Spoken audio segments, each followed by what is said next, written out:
नमस्कार, अपना बिहार देख रहे हैं आप और मैं हूं आपके साथ सोनाली सिंह। बुलेटिन की शुरुआत करते हैं और रक्सौल से इस वक्त की बड़ी खबर, जहां महाराष्ट्र पीएमसी बैंक का मुख्य आरोपी गिरफ्तार किया गया है।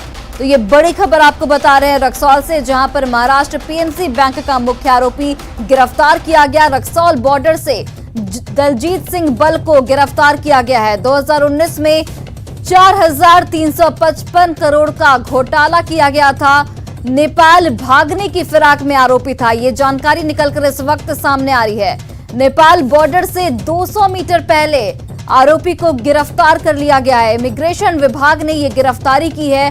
मुंबई ईओडब्ल्यू की टीम आज रक्सौल पहुंचेगी। तो ये बड़ी खबर आपको बता रहे हैं रक्सौल से, जहां पर दलजीत सिंह बल को गिरफ्तार किया गया है। रक्सौल बॉर्डर से इसकी गिरफ्तारी हुई है। आपको बताते चले कि महाराष्ट्र पीएमसी बैंक का ये मुख्य आरोपी है दलजीत सिंह बल, जो कि गिरफ्तार किया गया है। 2019 में 4,355 करोड़ का घोटाला किया गया था इसके द्वारा, और नेपाल भागने की फिराक में आरोपी था, जिस वक्त इसे नेपाल बॉर्डर से 200 मीटर पहले गिरफ्तार किया गया। वहीं देखिए, आरजेडी में तेजस्वी यादव की ताजपोशी की तैयारी हो रही है। आगामी 10 फरवरी को पटना में आरजेडी की राष्ट्रीय कार्यकारिणी की अहम बैठक होने जा रही है, जिसमें बिहार समेत 25 राज्यों से आरजेडी कार्यकारिणी के सदस्य शामिल होंगे। इस बैठक की अध्यक्षता खुद लालू प्रसाद यादव करेंगे।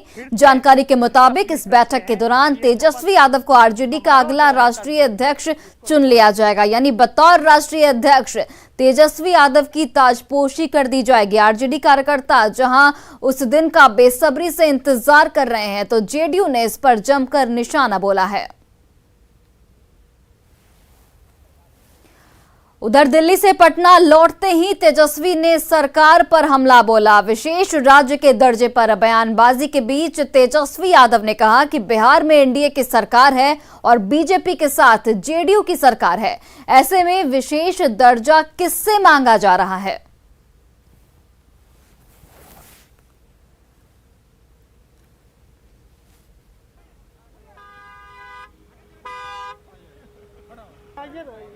विशेष राज्य के दर्जे को लेकर के हम लोगों की शुरू से ही मांग रही है। जब राबड़ी जी मुख्यमंत्री थी तभी से। अभी तो डबल इंजन की सरकार, ये मांग किससे रहे और देने वाला कौन है? पहले ये हमको जवाब में दे दे कि देगा कौन विशेष राज्य का दर्जा। हम तो कई बार पहले से भी कहते रहे कि अमेरिका के राष्ट्रपति तो आके नहीं देंगे, इन्हीं की सरकार है। और मांग किससे रहे? खुद भागीदार है सरकार में। वही देखिए, आरजेडी में तेजस्वी यादव की ताजपोशी की तैयारी शुरू हो चुकी है। आगामी 10 फरवरी को पटना में आरजेडी के राष्ट्रीय कार्यकारिणी की अहम बैठक होने जा रही है। इस बैठक में बिहार समेत 25 राज्यों से आरजेडी कार्यकारिणी के सदस्य इस बैठक में शामिल होंगे। इस बैठक की अध्यक्षता लालू प्रसाद यादव करेंगे। जानकारी मिल रही है कि इस बैठक के दौरान तेजस्वी यादव को आरजेडी का अगला राष्ट्रीय अध्यक्ष चुन लिया जाएगा। लालू प्रसाद यादव जी जो भी निर्णय लेते हैं वो सर्वोपरि होता है, और शीर्ष नेतृत्व इसके लिए है बैठे हुए। जो भी निर्णय लेंगे हम लोग उनका स्वागत करेंगे। अभी तेजस्वी जी के नेतृत्व में लगातार जिस तरीके से देखें हैं कि 2020 के चुनाव में सफलता मिला है, नए लोगों को काफ़ी ऊर्जा मिलता है तेजस्वी जी से। और आदरणीय लालू प्रसाद यादव जी हम लोग के राष्ट्रीय अध्यक्ष जी हैं। अभी उनका जो भी आदेश होगा वो हम लोग पालन करेंगे। माने तो ऑलरेडी है, तेजस्वी जो है लालू यादव के उत्तराधिकारी के रूप में पहले से ही मान्य हैं, उसमें कोई नई बात तो है नहीं। इसलिए वो तो जो सवाल है उसका जवाब तो पहले ही हो चुका है, कोई सवाल बनता नहीं है। बाकी लालू जी आने वाले हैं, लालू जी भी उसमें शिरकत करेंगे उस बैठक में। बाकी जो कार्यक्रम वगैरह है वो उसका डेट जो है उसी समय तय करके माने अनाउंस कर दिया जाएगा कि कब राष्ट्रीय अध्यक्ष का चुनाव होगा, क्या प्रोसेस होगा। अलग अलग तारीख जो है घोषित हो जाएगी। राजद मतलब क्या? एक फैमिली की पार्टी, प्राइवेट लिमिटेड कंपनी की तरह ये चलती है। पिता गए, पुत्र आए, पुत्र गए, बहन आई, बहन गए, दामाद आया। यही इस पार्टी की परिपाटी रही है। आज अगर ये शब्दों का बांध चल रहा है या लोग कह रहे हैं कि राष्ट्रीय अध्यक्ष के तौर पे तेजस्वी यादव जी आ रहे हैं, तो इसमें नया क्या है? अब आरजेडी उनकी पार्टी है, उनको राष्ट्रीय अध्यक्ष बनाए या अंतर्राष्ट्रीय अध्यक्ष बनाए, इसमें जदयू और भारतीय जनता पार्टी को इससे क्या लेना देना। हम स्वागत करते हैं, बना दें तो अच्छी बात है। और अब खबर खगड़िया से, जहां फायरिंग का एक वीडियो वायरल हो रहा है। इस वीडियो को बलदौर थाना क्षेत्र के कंजरी गांव में रिकॉर्ड किया गया है। बताया जा रहा है कि गांव के दबंग दिलखुश अपने दोस्त के साथ लौट रहा था। इसी दौरान बाइक से एक बकरी टकरा गई, जिसे लेकर गांव के लोगों और दिलखुश के बीच बहस होने लगी। इसके बाद उसने कट्टा निकाला और गांव वालों को धमकी देने लगा, साथ ही फायरिंग भी की। हालांकि गोली किसी को नहीं लगी। गोली चलाने वाला दिलखुश अब तक गिरफ्तार नहीं किया जा सका है। पागल वाला कौन करो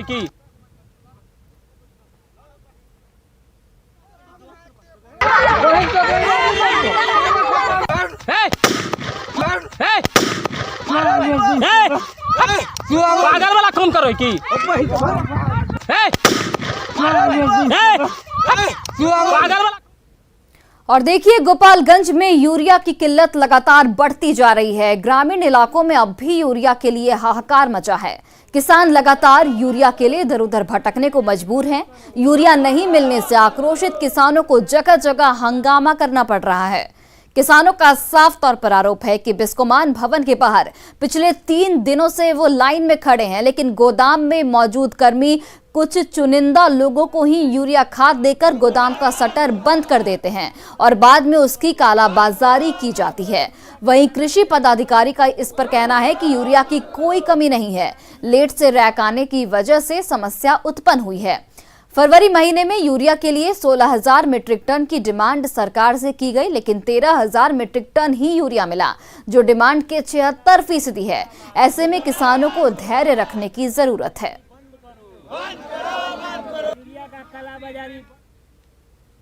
वहीं छपरा के तरैया में किसान खाद के लिए सुबह 3 बजे से ही कतार में खड़े हो जाते हैं। फसल को बर्बाद होने से बचाने के लिए सर्दी के बावजूद ये लोग खाद के लिए दुकान पर पहुंच जाते हैं और खाद नहीं मिलने से किसान इस वक्त बेहद परेशान हैं।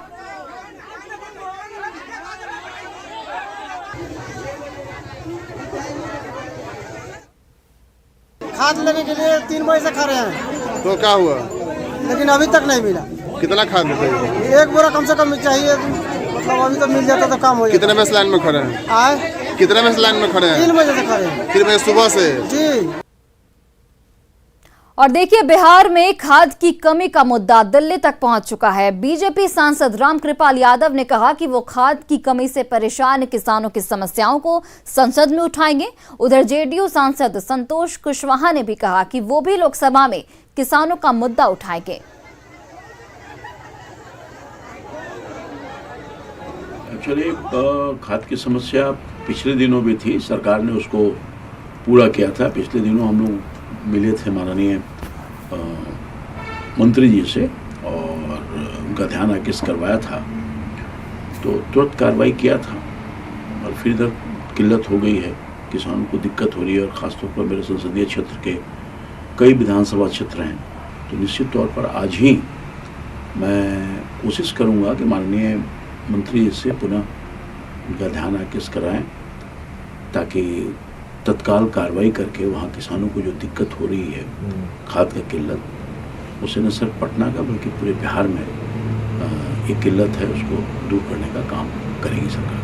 फसल बर्बाद हो रहा है, किसान रोड पे हैं, किसान त्राही कर रहे हैं। किसानों का रोज संवाद आ रहा है, रोज सभी तरफ से फ़ोन आ रहा है कि हम लोगों को यूरिया का सुविधा कराइए। और यूरिया का जो कोटा है वो पूरा नहीं मिल पाने से आज किसान त्रस्त है, परेशान है। इसलिए किसानों की यह बड़ी समस्या है। हम कोशिश करेंगे कि सदन के माध्यम से भी और माननीय मंत्री जी से भी मिलकर इस बात को गंभीरता से रखें, ताकि किसानों की समस्या का निदान हो सके, किसानों को खाद मिल सके। और देखिए, गोपालगंज में मंदिर चोरों के निशाने पर है। चोरों ने राम जानकी मंदिर में रखी हुई प्राचीन काल की बेशकीमती मूर्तियां पर हाथ साफ कर दिया। घटना मांझागढ़ थाना क्षेत्र के भटवलिया राम जानकी मंदिर की है। मंदिर में चोरी की खबर मिलते ही इलाके के ग्रामीणों की भीड़ जुट गई।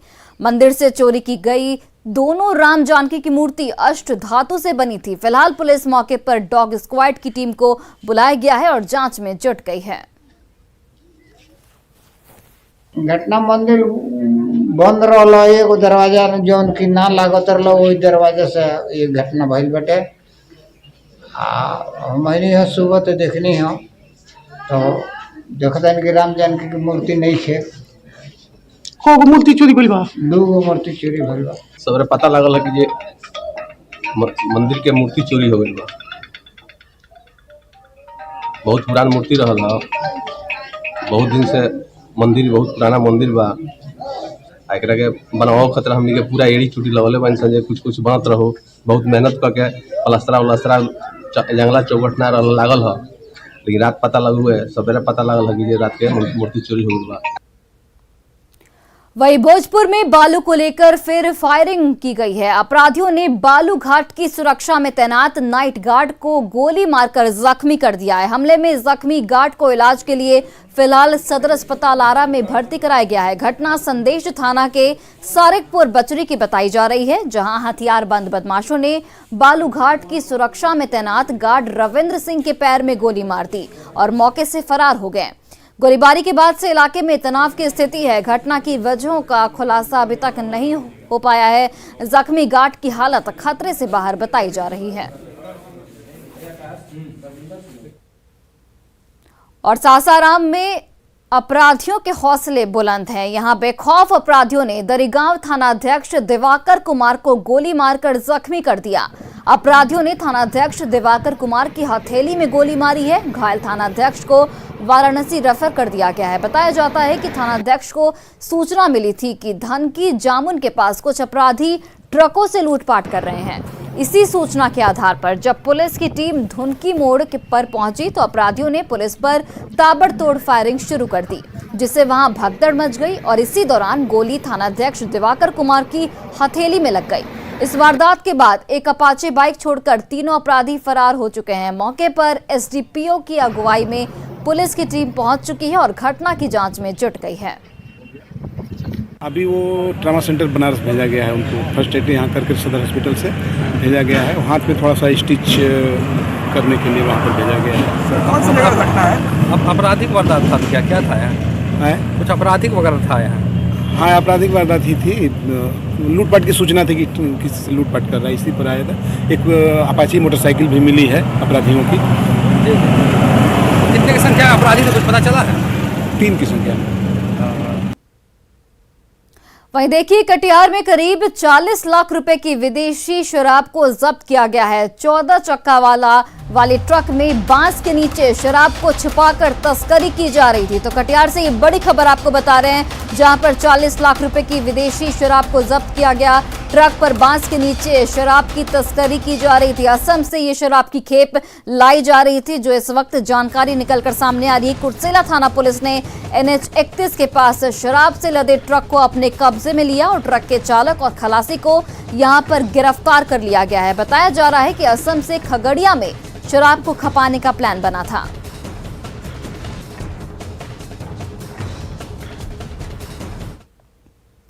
और पटना में एक तरफ जहां वेंडिंग जोन की सबसे बड़ी समस्या है, लेकिन जहां बना है वो भी पार्किंग स्थल में तब्दील है। पटना के अंटा घाट पर बने वेंडिंग जोन की तस्वीर चौंकाने वाली है। देखिए संवाददाता रवीश नारायण की रिपोर्ट। एक तरफ पटना में वेंडिंग जोन की समस्या है, जहां पे वेंडिंग जोन की कमी है और लोग सड़कों पर यहां पे बाजार लगाते हैं, जिससे सड़कें जाम रहती हैं। और लेकिन एक दूसरी स्थिति जो है हम आपको दिखाते हैं कि पटना का ये अंटा घाट है, जहाँ पे ये वेंडिंग जोन है। और लेकिन वेंडिंग जोन की स्थिति जो है वो क्या है, वो हम आपको ज़रा दिखाते हैं कि ये अब ज़रा देखिए कि ये है अंटा घाट का वेंडिंग जोन। और वेंडिंग जोन की ये देखिए पूरी तरह से सन्नाटा पसरा हुआ है। यहाँ पे एक भी जो दुकान है वो आपको नज़र नहीं आएगी। यहाँ पे वैसे तमाम लोगों के लिए, जो हॉकर्स हैं उनके लिए ये बनाया गया था वेंडिंग जोन, लेकिन देखिए ये सन्नाटा पसरा हुआ है। और ये आश्चर्यजनक बात है कि यहाँ पे वेंडिंग जोन में एक भी दुकानें नहीं लगती है और यहाँ पे देखिए गाड़ियाँ लगती हैं। यहाँ पे ये पूरी पार्किंग जो स्थल है उसमें तब्दील हो गई है।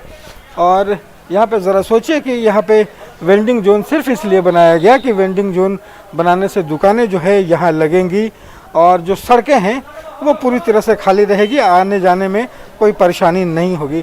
लेकिन दूसरी तरफ ज़रा स्थिति देखिए कि किस कदर जो है ये वेंडिंग जोन में सन्नाटा पसरा है। वो अंदर नहीं बिकता है सौदा। अच्छा, अंदर नहीं बिकता है, में छोटा जगह है, कोई भी नहीं लगाता उसमें। नहीं, अच्छा, आधा बाहर आता है आधा भीतर आता है। मुश्किल तो है ही सर, गाड़ी भी लगाने में बहुत दिक्कत होती है आदमी को। अंदर अगर जाएगा तो अगर ये लगेगा दुकान तो अंदर जाएगा ही कस्टमर, और अंदर दुकान नहीं लग रहा तो नहीं जा रहा है, रोड पे ही है, बहुत कंजेस्टेड है। हाँ, पटना से रविश नारायण की रिपोर्ट। वहीं देखिए 7 फरवरी से बिहार के स्कूल खुल सकते हैं, जिसके बाद क्लास लगेगी और परीक्षा भी कराई जाएगी। स्कूलों में इसकी तैयारी शुरू कर दी गई है। क्लासरूम का सैनिटाइजेशन किया जा रहा है और साथ ही यहां पर जो भी कोविड प्रोटोकॉल है उनका पालन भी कराया जाए, इसे सुनिश्चित किया जा रहा है। बिहार में 7 फरवरी से स्कूल खोले जाने को लेकर जहां तैयारी शुरू हो गई है, वहीं प्री बोर्ड, एनुअल एग्जाम और बोर्ड परीक्षा कराना स्कूल के लिए एक बड़ी चुनौती है। ऐसे में राजधानी पटना के स्कूलों में क्या तैयारी है क्लासेस को लेकर और एग्जाम को लेकर, हम पहुंचे हैं पटना के बीडी पब्लिक स्कूल में, जहां पर लगातार जो शिक्षक हैं वो तैयारी में जुटे हुए हैं। मैडम, 7 फरवरी से सरकार जो है स्कूल खोलने की तैयारी में है, ऐसे में उसके साथ साथ आप लोगों के लिए क्लास के बाद परीक्षा लेना एक बड़ी चुनौती। जी हाँ, चुनौती जब से कोरोना शुरू हुआ है, चुनौतियां तो हमारे सामने हमेशा से खड़ी रही हैं और हम लोग उस पर खड़े भी उतरे हैं। अभी परीक्षाएं हमें लेनी है, चूँकि बच्चे काफ़ी दिनों से क्लासेस नहीं आ रहे हैं, परीक्षाएं भी लेनी है और साथ ही साथ ऑनलाइन क्लासेस शुरू करना। परीक्षाएं लेनी है हमें, खासकर 10th और 12th का प्री बोर्ड जो शेड्यूल हमारा दिया हुआ था, उससे वो शेड्यूल हम लोग फॉलो नहीं कर पाए इस लॉकडाउन के चलते। देखिए कि सैनिटाइजेशन का काम लगातार चल रहा है, क्योंकि स्कूल खोले जाने को लेकर जहां सरकार तैयार है, वहीं स्कूल प्रशासन भी सूचना मिलने के बाद तैयारी में जुट गया है। और निश्चित रूप से ना सिर्फ ऑफलाइन क्लास ली जाएगी, बल्कि ऑफलाइन एग्जामिनेशन की भी तैयारी चल रही है। चाहे क्लास 1 की बात करें या फिर 10th की बात करें, प्री बोर्ड से लेकर बोर्ड एग्जामिनेशन भी लेना एक बड़ी चुनौती है, लेकिन स्कूल प्रशासन उस चुनौतियों को कहीं ना कहीं निपटने के लिए तैयार है। रजनीश कुमार, न्यूज़ 18 पटना। वहीं देखिए सहरसा और खगड़िया की सीमा तटबंध के अंदर बसे लोगों के लिए जल्द ही एक पीपा पुल का निर्माण किया जाएगा। राजनपुर घोगसम घाट पर बने चचरी पुल का निरीक्षण खुद जिलाधिकारी ने किया और पीपा पुल बनाने का भरोसा दिया। अगर पीपा पुल का निर्माण यहां होता है तो सहरसा, खगड़िया और दरभंगा का बाजार यहां से जुड़ जाएगा और जो लोगों के लिए एक सुलभ व्यवस्था बन जाएगी। तो देखिए कि एक बहुत बड़ी जनसंख्या हमारी नदी के उस पार रह रही है, जिसका मात्र ये साधन चचरी पुल है, जिस पे साइकिल से या मोटरसाइकिल से आ सकते हैं। कहीं किसी को उधर ज़्यादा बड़ी समस्या हो, जिसको गाड़ी से लाने की आवश्यकता हो, तो एक बड़ी समस्या पैदा हो सकती है। आवागमन का एक उपयुक्त साधन नहीं होना एक प्रथम दृष्टता ये दिखा। उसके बाद अपनी टीम को ऑर्डर किए। हमारी सिमरी बख्तियारपुर की SDM महोदया, executive engineer RCD, flood division और पुल निर्माण के हमारे इंजीनियर्स, इन सभी को आदेश दिया गया और ये लोगों ने पूरी टीम वर्क बहुत अच्छे से किया है। मात्र 24 घंटे के टाइम पीरियड में इन्होंने अपनी एक एनालिसिस की है। बहुत जल्दी रिपोर्ट सबमिट होगी और हम लोग इसको विभाग को अवगत कराएंगे, ताकि जल्द से जल्द अगर हो सके तो जन कल्याण में एक पीपा पुल का निर्माण यहाँ पे हो सके। और कटिहार में न्यूज़ 18 की खबर का बड़ा असर हुआ है। शरणार्थी बाहुल्य बर्मा कॉलोनी में जमीन के रसीद को लेकर लोगों की परेशानी की खबर न्यूज़ 18 पर दिखाई गई थी। इस खबर पर सीओ ने अंचल इंस्पेक्टर को आदेश जारी किया है और 3 दिनों के अंदर शरणार्थी के रूप में आए परिवारों के जीवित व्यक्तियों को जमीन उपलब्ध कराने का आदेश जारी किया। सीओ ने कहा कि जिलाधिकारी के आदेश पर पूरे मामले पर जल्द जांच करवाकर समस्या के समाधान की कोशिश की जाएगी। उन्होंने अंचल कार्यालय की ओर से किसी से भी रिश्वत मांगने की बात को खारिज कर दिया है। कर्मचारी हैं प्रभार प्राप्त किए हैं, उनको निर्देशित कार्यालय के पत्रांक के द्वारा किए हैं। हाँ, इस पत्र के द्वारा, ये पत्रांक 284/1/22 के द्वारा, कि आप जितने बर्मा कॉलोनी में जिनका खतियान बन गया, जमीन तो सर्वे है पुनर्वास विभाग के नाम पर, राजस्व पुनर्वास विभाग के नाम पर, तो उनको निर्देशित किया गया कि जो खतियान उन लोगों के नाम पर बना है बर्मा लाभार्थी का, तो उसके जो जीवित हैं उनके नाम पर प्रस्ताव दें लगान निर्धारण का, ताकि उनके पक्ष में रसीद कटे और सरकार को कुछ राजस्व की प्राप्ति हो। और कर्मचारी को व्यक्तिगत भी रूप से हमने कहा इसमें अपनी व्यक्तिगत रुचि लेके हमको 3 दिनों के अंदर प्रस्ताव दें। और फिलहाल इस बुलेटिन में बस इतना ही। आप देखते रहिए न्यूज़ 18 बिहार झारखंड।